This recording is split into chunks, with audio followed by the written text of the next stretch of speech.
Hey everyone, this is Oscar from Underdog, and as you probably know, we talk about electronic music on this channel, and the tool that we use to demonstrate most of this stuff is Ableton Live. That's the digital audio workstation that I use the most. But this wasn't always the case. When I was like 16 years old or something, I had a secondhand copy of another software package which was called Reason. That was Reason 2.5 at the time, and it was kind of special because it had all these hardware-looking units, and then you could flip them around and reattach all the cables to make really chaotic stuff. The company that publishes Reason, which is called Propellerhead, has now grown up quite a bit, and Reason 12 has just seen the daylight not that long ago. And I've been kind of waiting for this day because I've been kind of wanting to try out Reason again for a long time, and I was hoping to do it right here on the channel with you, and that's what we're gonna do today. So my goal is to open up Reason right now for the first time since 15 years. And the goal is to just make some acid techno. And what am I going to use? Well, I'm going to use the mental model of the techno rumbles video that I did not that long ago.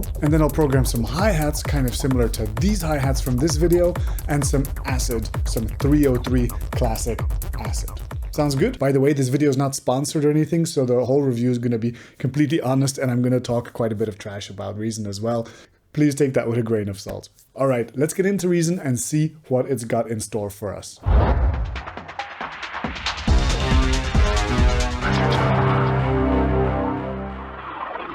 Before we go any further, like the video, subscribe to the channel, and consider signing up for our classes on underdog.brussels or one of our pre-recorded courses on courses.underdog.brussels. I recently published an 8-hour industrial techno tutorial right here. And if you like these free weekly videos, consider supporting me on Patreon as well. Enough about that, let's get into it. So I hope that I'm going to still recognize some of this stuff and that I'm going to be able to start making some music. My goal today is just to make some techno rumbles. Remember my techno rumbles video from a few weeks ago? I put out a workflow and I do it in Ableton. Well, now I'm gonna try it in Reason. This is gonna be a way for me to see if Reason is suitable for making techno. I mean, I know for a fact that it's going to be, but let's do it together. It's going to be a fun little safari and adventure into the software. So first of all, what are we looking at? This looks like a mess. Okay, I'm going to full screen it now. Give ourselves some space. I have to say, the interface, not super intuitive.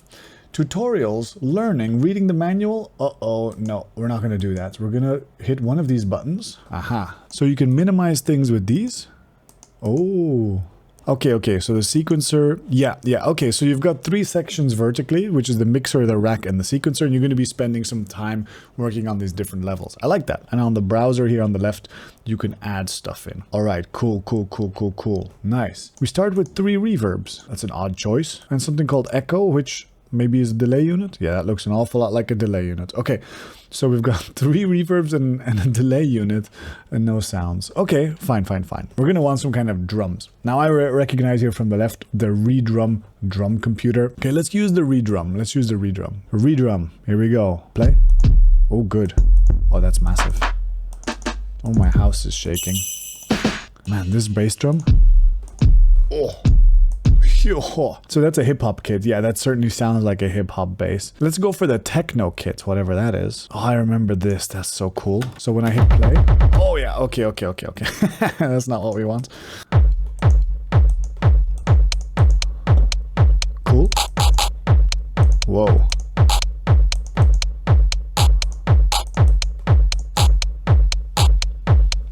Yeah, here we go. We are back in Reason. Hello, Reason. I missed you, baby. Cool. Let's just switch the kits. Wow. UK Underground. Not a place where I want to be, apparently. Rock kits.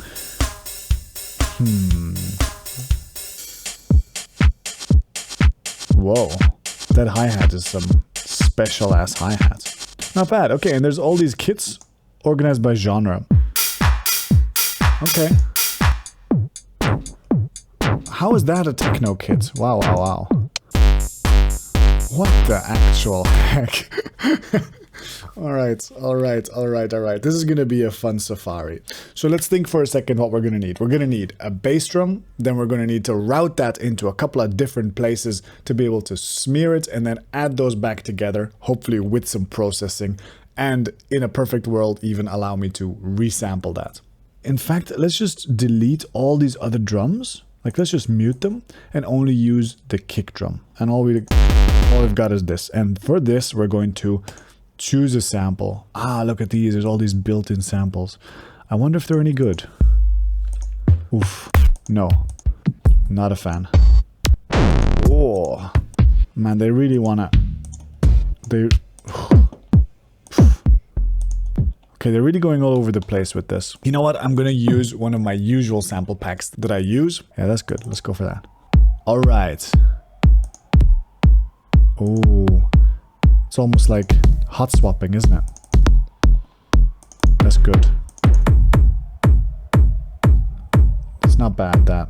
It's quite vibey. Okay, let's use that. 120 beats per minute. Let's go for 130.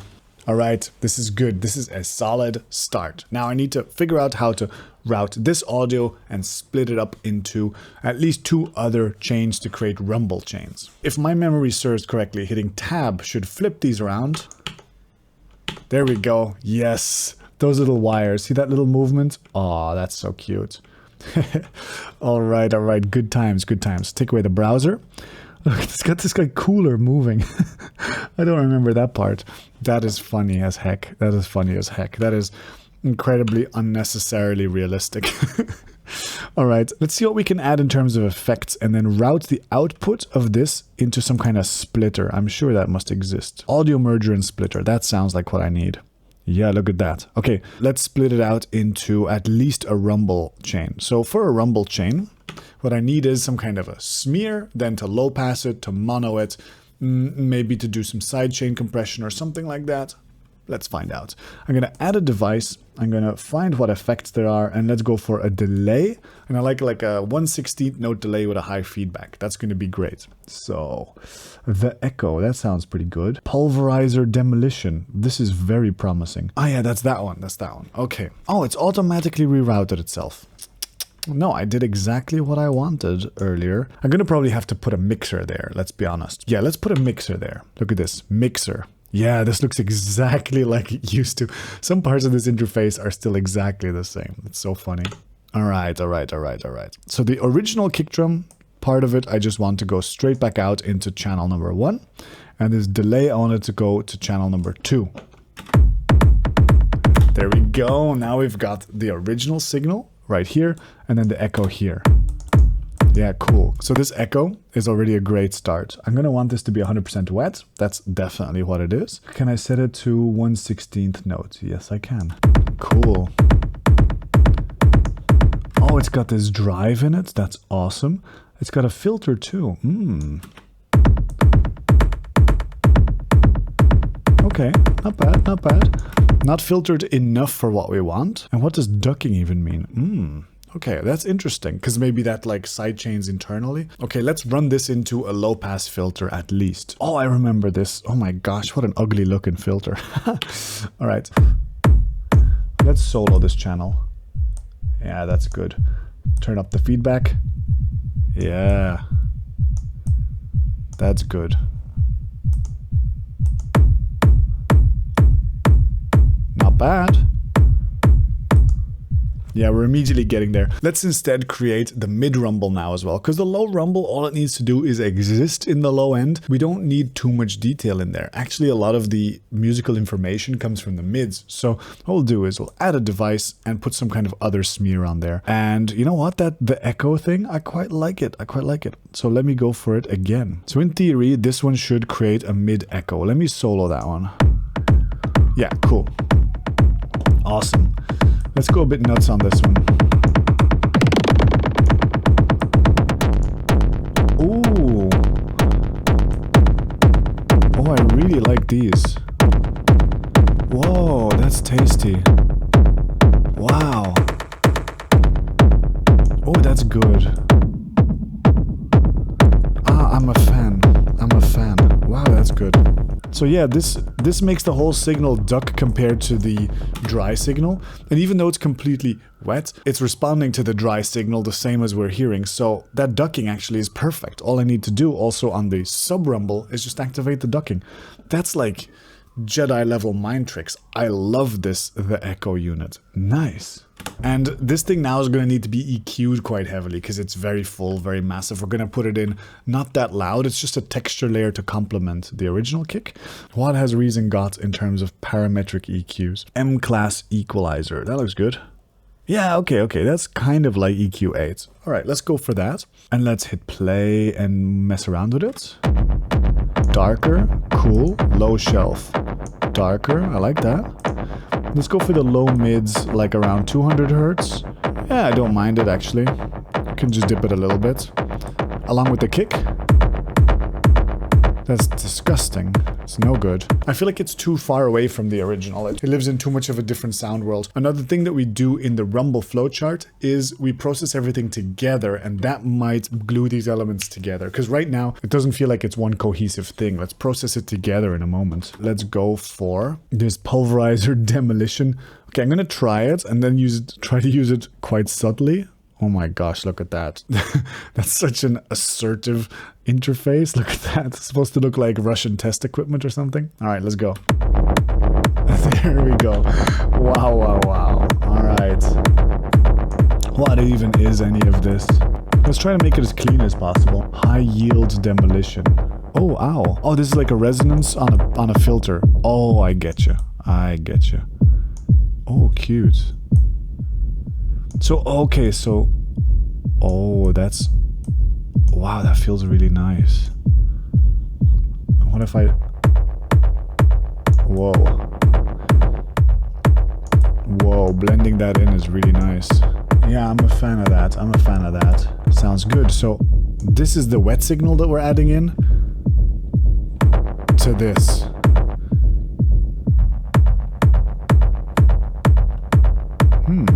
Not bad. I'm digging it.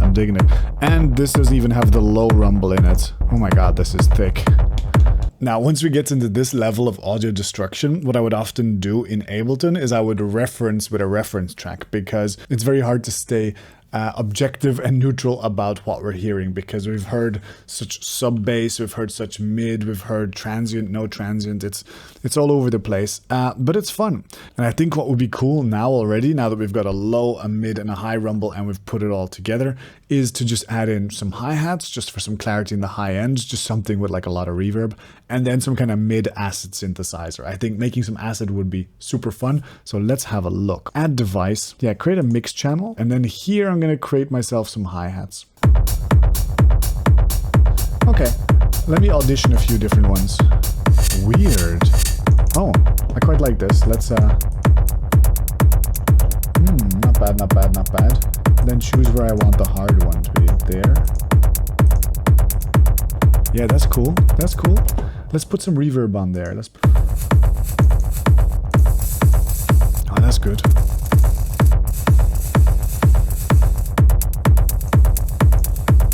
Okay, why not? Okay, I'm going to try that for the 303, okay? I'm going to create a new mix channel, and I'm going to call this 303 Acid Synth, because please, Lord, oh Lord, let there be an acid synthesizer in here. Before Reason was even called Reason, I think it was called Rebirth or something, and all it had was like a 909 emulator and a 303 emulator, the 303 emulator being the acid emulator. So surely they must have kept something like that in here. Fingers crossed. Let's have a look. Not sure. Monotone bass synthesizer. That could be the one. Okay, I'm gonna go out on a limb here and say the monotone bass synthesizer. Let's see what it looks like. Okay, it doesn't look like it's supposed to be a 303, but let's see. Okay, so it doesn't have an internal step sequencer. At least I can't see one. I don't know how to trigger it, so I'm gonna need some kind of sequencer to drive it. Usually that's how these things work. So I'm gonna add the device and find a sequencer. Aha, there's the matrix pattern sequencer. I remember this matrix sequencer so well. Oh, I love it. So let's see what it gives. Yeah. Cool. Now, to make acid on this, what we'll need is, first of all, let's randomize this pattern. I'm sure that exists, no? Randomize pattern. Yeah, cool. And for it to sound not too random, let's make it 8 steps instead. Yeah, there we go. We can randomize it a few times. But then what I'm going to do is on the synthesizer, I'm going to set the filter cutoff to be really resonant. and maybe some kind of envelope to open and close the filter on every note. That's immediately going to give us an acid feeling. So here we go.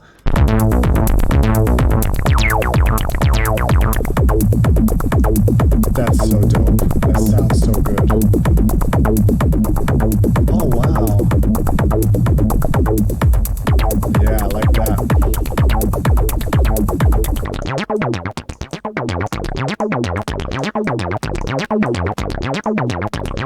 Not bad, not bad. Pretty good.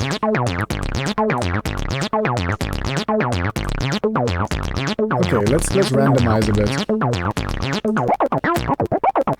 That's not bad. That's not bad, that's not bad. Yeah, that's cool. Got a little bit of clicking on the start. There we go. That's cool.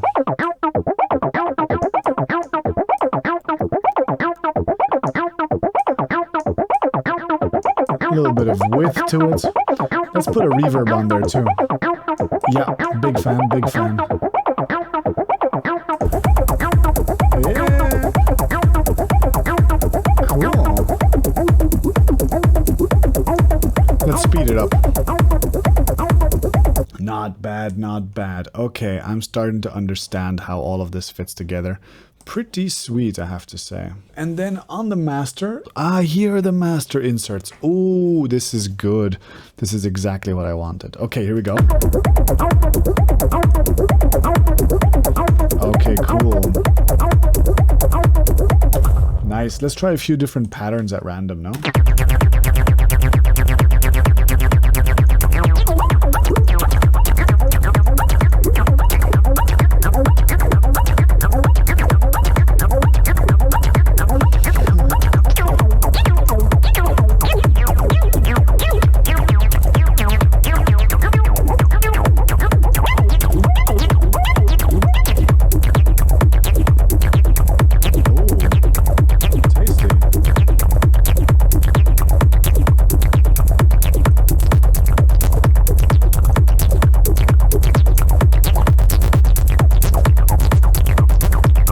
Now this is really raw, but that's fun. That's what I love about Reason, is that everything inside of it has this like weird character to it.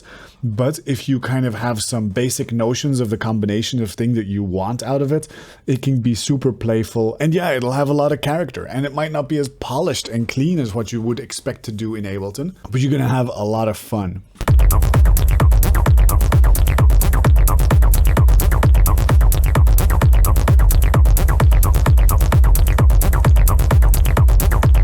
I think I would love to explore this further, so leave a comment in the comment section below if you would like to see me develop this Reason workflow a little bit further. I can share my templates, etc. with you then, no problem. And if you want to follow along with me doing more industrial techno back in Ableton, I recently released an 8-hour follow-along course that you can get on courses.underdog.brussels. If that sounds like something that you're into, have a look there. In the meantime, I'm going to have some more fun with this, and I'll see you all next week. Cheers.